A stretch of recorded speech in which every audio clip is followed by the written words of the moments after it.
तो वो जो नंबर है वो बहुत इंपॉर्टेंट नंबर है और हमेशा मैं कहते रहा हूँ उसी नंबर पे ही मैच विनर्स बनते हैं। प्लेयर्स मिलते हैं, प्लेयर्स की ग्रूमिंग के ऊपर बहुत ज़्यादा काम करने की ज़रूरत है। फिर जब अगले दिन मैच था हमारा तो उससे एक दिन पहले मुझे प्रैक्टिस नहीं कराई थी नेट्स में। एक प्लेयर को पता हो कि पाकिस्तान खेलने के लिए मुझे क्या क्या इम्तिहानात देने पड़ते हैं। बाबर और रिजवान, आपको लगता है कि कहीं ना कहीं आगे उनकी T20 में जगह बनती है?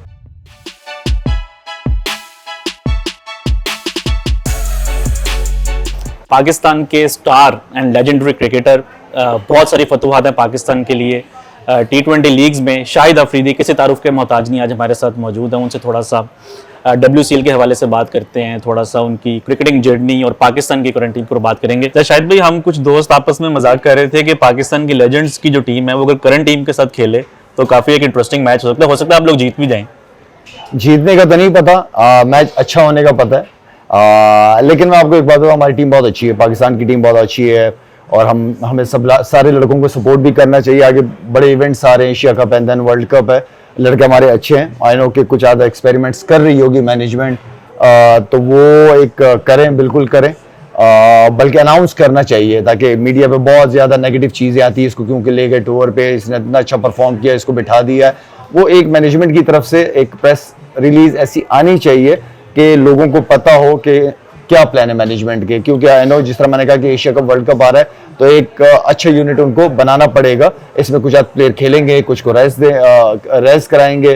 तो आई थिंक कि टीम हमारी अभी बहुत अच्छी है। अभी वेस्ट इंडीज टूर पे इंशाल्लाह अच्छा सीरीज जीते, वहाँ पे लड़कों को कॉन्फिडेंस है।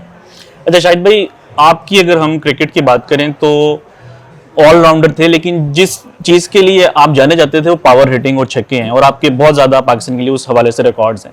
लेकिन हमने देखे स्पेशली आपके रिटायरमेंट के बाद वो चीज़ थोड़ा नीचे गई है, यानी कि जो एक एग्रेशन था बैटिंग में वो मिसिंग था। आपको क्या लगता है कहाँ पे कमी आई? जिस जगह पे आप बता रहे हैं वही कमी है।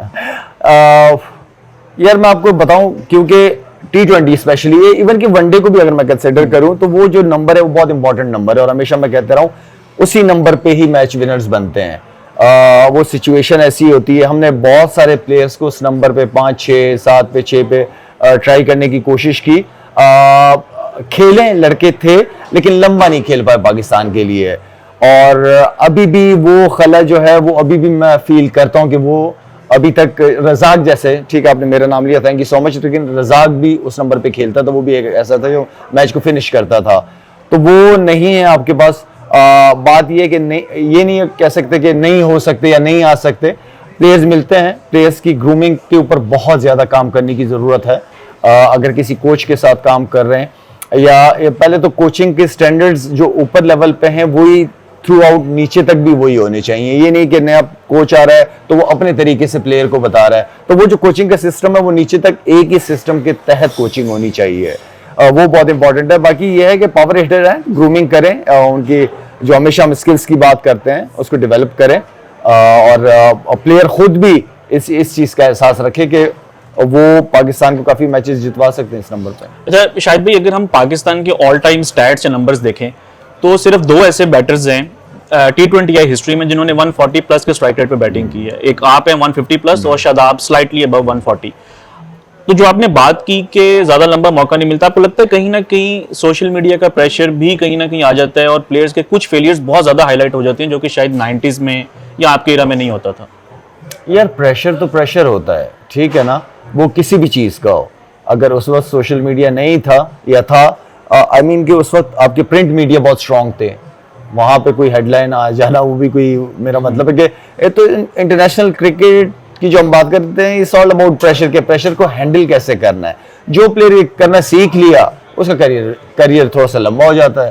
तो प्रेशर तो आपके फैमिली की भी होते हैं, प्रेशर दोस्तों यारों की भी होते हैं, आपकी सिलेक्शन की भी प्रेशर होता है कि मैं सिलेक्ट होऊंगा कि नहीं होऊंगा, कप्तान की टीम एक्सपेक्टेशन के बहुत प्रेशर होते हैं। तो प्रेशर तो होते हैं।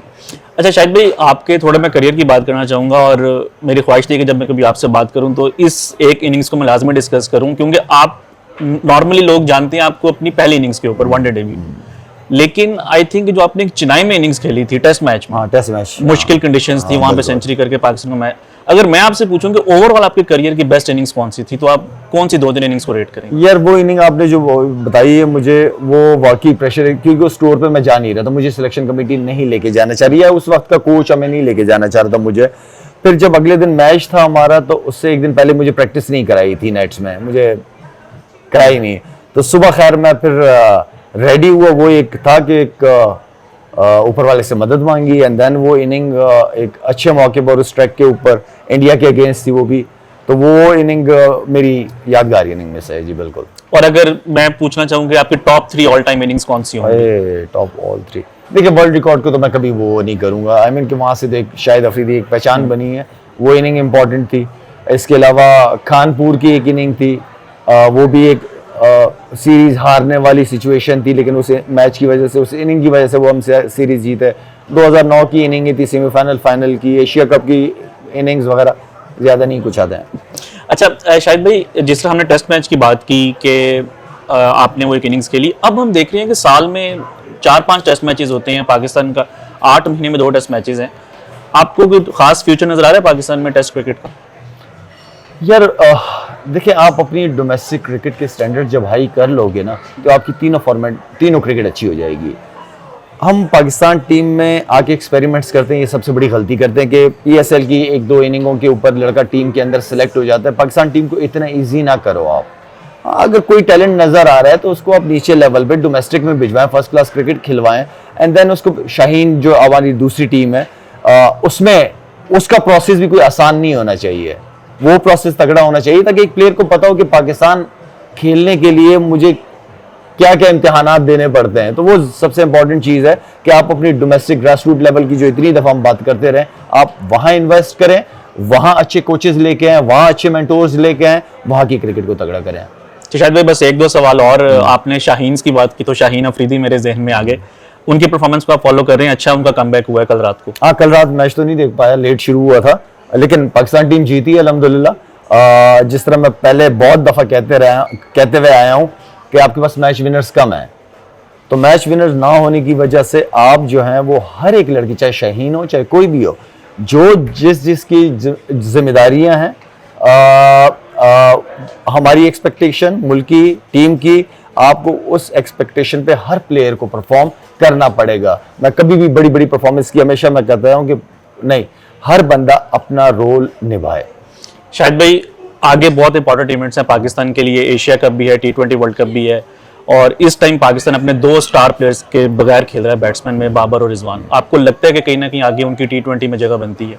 देखिए, मैं ये समझता हूं कि इस वक्त जो मुझे सिचुएशन नज़र आ रही है, क्योंकि हम अगर स्ट्राइक रेट की बात करते हैं तो स्ट्राइक रेट पर बेहतर होनी चाहिए उन प्लेयरों की, वरना तो मेरे ख्याल में बाबर एक ऐसा प्लेयर है कि जो कंसिस्टेंट परफॉर्मर है, बाबर एक ऐसा प्लेयर है कि जो जब ग्राउंड में जाते तो उससे उम्मीद होती है कि रन करेगा जाके।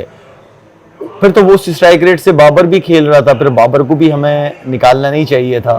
तो जो प्लेयर खेल रहे, ठीक, आप नए लड़कों को चांस दे रहे हो, दे शुड बी कंसिस्टेंट और उनका स्ट्राइक रेट अच्छा होना चाहिए। शायद बस आखिरी सवाल के, आपने अपने रिटायरमेंट के बाद या जो आपने इंटरनेशनल क्रिकेट छोड़ी, आपने एक बड़ा अच्छा एक इनिशिएटिव लिया अपनी फाउंडेशन के हवाले से लोगों की हेल्प करने, उससे मैं बस आप उस हवाले से बस पूछना चाहूंगा कि कैसे जो है ये आइडिया आया और कहाँ तक जो है आपकी अभी तक? यार पाकिस्तान फाउंडेशन में शुक्र अदा करते हैं अल्लाह ताला का कि अल्लाह ने आपको इस काबिल बनाया कि आप इंसानियत के लिए कुछ कर सकें। ये मुल्क मेरा है, इसी तरह आप लोगों का ये मुल्क है, ये हर एक के ऊपर जिम्मेदारी है कि जिससे जो हो सकता है। हमारे लोग, बहुत सारे ऐसे रिमोट एरियाज हैं, बहुत सारी ऐसी फैमिलीज हैं जो स्ट्रगल करते हैं, बेसिक्स जो चीज़ें हैं, हेल्थ है, एजुकेशन है, उनका साफ पीने का पानी हो गया, एटलीस्ट ये बेसिक्स हैं। ये होती तो हर गवर्नमेंट की जिम्मेदारियां सारी, लेकिन हमें आना इसलिए पड़ता है क्योंकि पाकिस्तान बहुत बड़ा है, बहुत सारे लोग हैं जो स्ट्रगल कर रहे हैं अपनी लाइफ के अंदर। तो आई थिंक ये रिस्पॉन्सिबिलिटी हम सब पे बनती है और इबादत भी है। मैं समझता हूँ कि जितनी सेटिस्फेक्शन यहाँ पे किसी की मदद करने से मिलती है, वो अरबों रुपए खरबों रुपए आपके पास हो, लेकिन ये सेटिस्फेक्शन सिर्फ किसी दुखी इंसान की इंसानियत की खिदमत करने से मैंने फील की है। शायद भाई बहुत बहुत शुक्रिया, आपने हमें वक्त दिया थैंक यू, और हमारी जो है वो नेक ख्वाहिशात जो है वो आपके साथ है। थैंक यू, बहुत बहुत शुक्रिया, थैंक यू।